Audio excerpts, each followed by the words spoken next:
Hello bachcho, let's see this question. The question says in a face-centered cubic arrangement of A and B atoms, atoms of A are at the corner of the unit cell and atoms of B are at the face centers.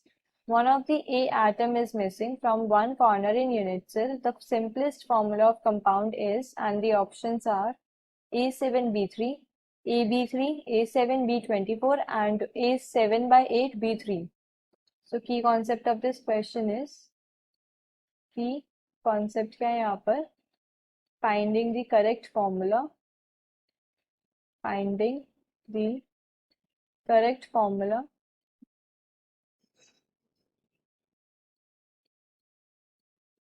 Crystal. So हमें क्या है, एक face centred cubic arrangement given है। Face centred cubic arrangement के अंदर क्या होता है कि जो एटम्स होते हैं वो कॉर्नर्स पे भी प्रेजेंट होते हैं as well as face centres पे प्रेजेंट होते हैं। तो यहाँ पर जो ए है, ए प्रेजेंट है कॉर्नर्स पे। एक यूनिट सेल के अंदर 8 कॉर्नर्स होते हैं। तो अगर हम नंबर ऑफ ए एटम्स निकालें, पहले number of A atoms, A atoms क्या है, they are present at corners, present at corners. 8 corners होते हैं तो 8 एटम्स हैं। प्लस दे आर सेइंग कि one of the A atom is missing from one corner. एक ए एटम जो है मिसिंग है एक कॉर्नर से। तो ए एटम्स कितने हो गए, 8 - 1 इज इक्वल्स टू 7।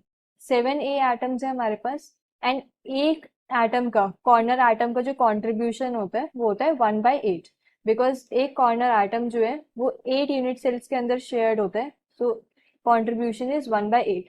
तो यहाँ से जो ए आ गया हमारे पास वो आ गया 7/8। नाउ अगर हम बी की बात करें, बी प्रेजेंट है on the face centres. So number of B atoms और बी एटम्स कहाँ पर है, फेस सेंटर्स पे। फेस सेंटर 6 फेसेस होते हैं, सो देयरफॉर 6 बी एटम्स हैं। एंड कंट्रीब्यूशन क्या होता है, एक फेस सेंटर एटम का हाफ। एक जो फेस सेंटर एटम होता है वो 2 यूनिट सेल्स के अंदर शेयर्ड होता है, देयरफॉर कंट्रीब्यूशन इज हाफ। यहाँ से फेस सेंटर एटम्स आ गए हमारे पास 3। तो जो फॉर्मूला आएगा हमारे पास, फॉर्मूला विल बी A7/8B3।